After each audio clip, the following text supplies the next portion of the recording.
Hey, what's going on, guys? Welcome back to this YouTube channel. And for today's video, we're going to tackle about the environment setup and Laravel installation. So this is the second part of our Laravel tutorial series. So first thing first, we need these tools. So we're going to install WAMP server for our server. So this will provide us with the PHP, the Apache server, and the MySQL installation. Another tool that we're going to need is the Composer. So accordingly, it is a dependency manager for PHP.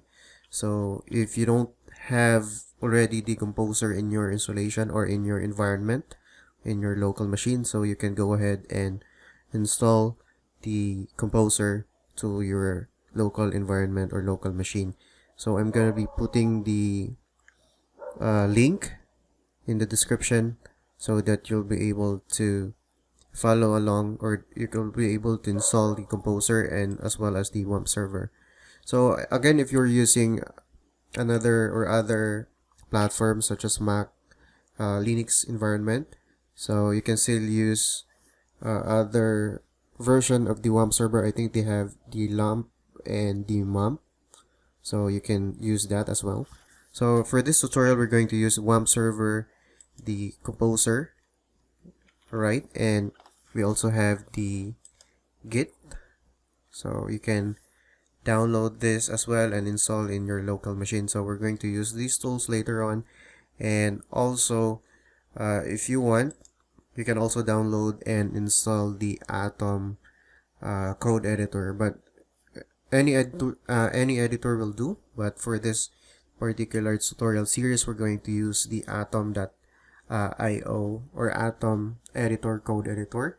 So it is available for Windows, so you can go ahead and install this also.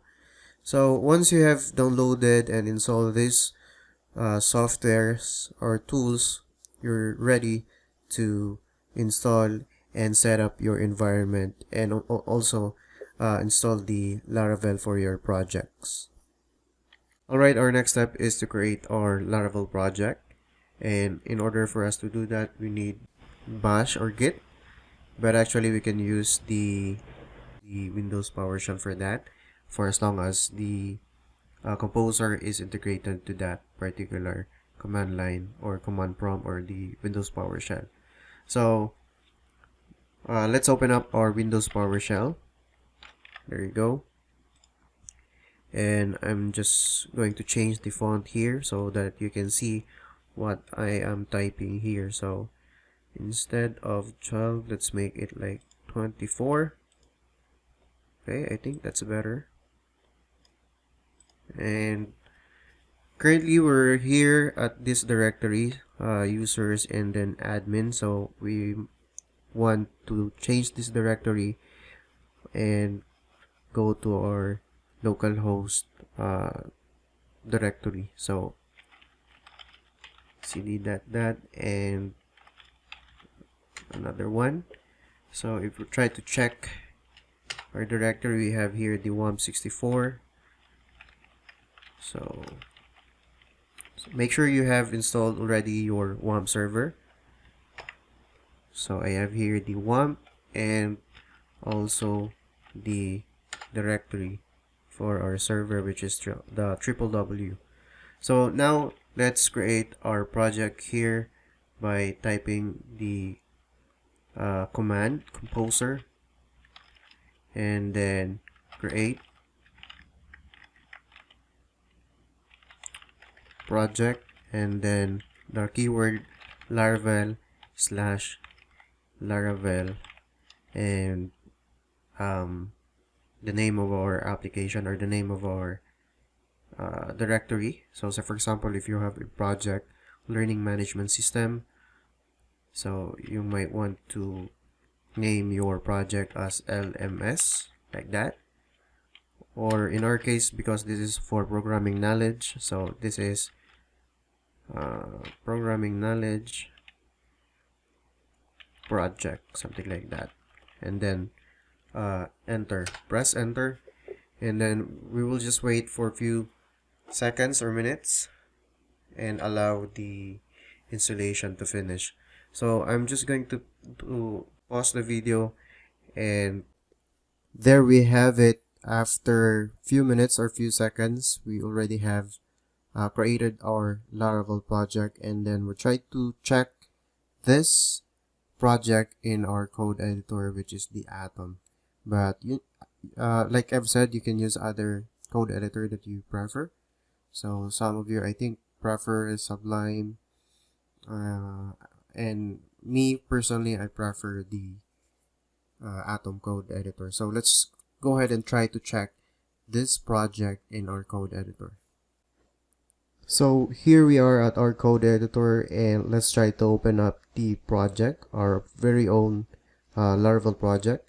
So let's go to File and Open Folder, and let's try to find the PK project or programming project, and then select folder.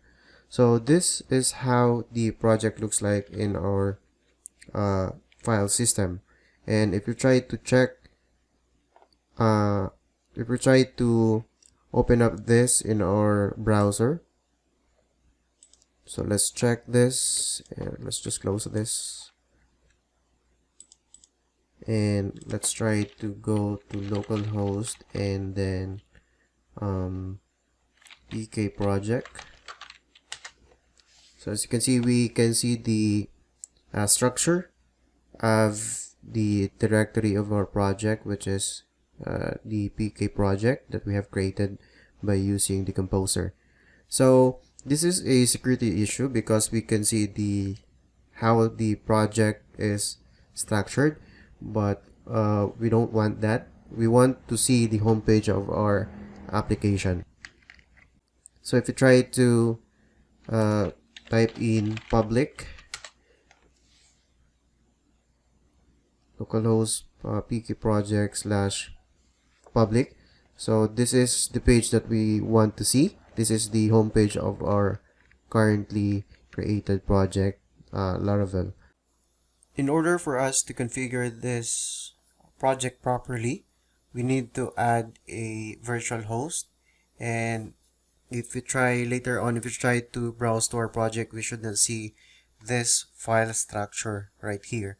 So this is something like, or is somewhat ugly for us to see the file structure here. So let's go to localhost by typing in localhost, and then here we can see the configuration of our WAMP server. There you can see, and under tools we have here an option to add a virtual host. There you go, and we just need to add a name of our virtual host. So for example, project PK project that location or .loc, and then probably you need to type in as well the complete absolute path of our virtual host folder. So it just literally means that we need to provide the complete path of our project folder. So 64 and www / the name of our project, which is the PK project, ProgrammingKnowledge project, and /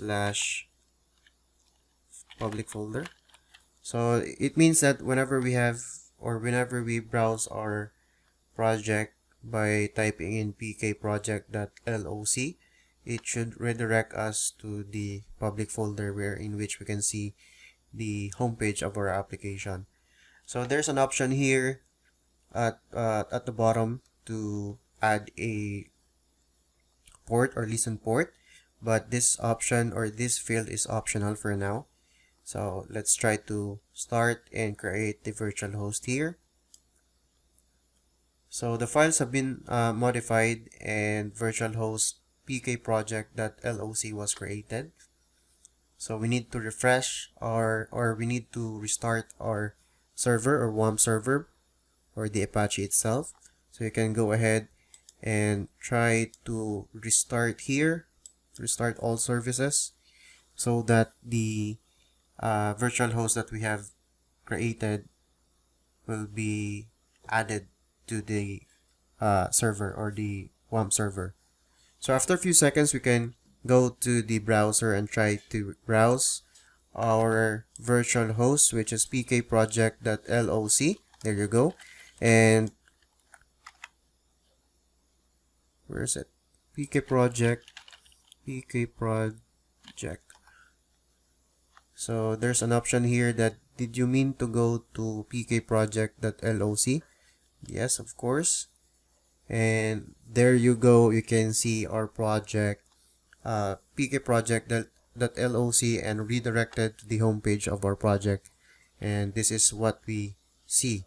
So instead of this ugly file structure of our project, so we can see here the server of our project.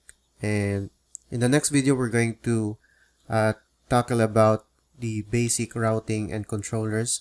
So if you want to learn about this Laravel series, try to check the next video, which is the basic routing and controllers. Thanks.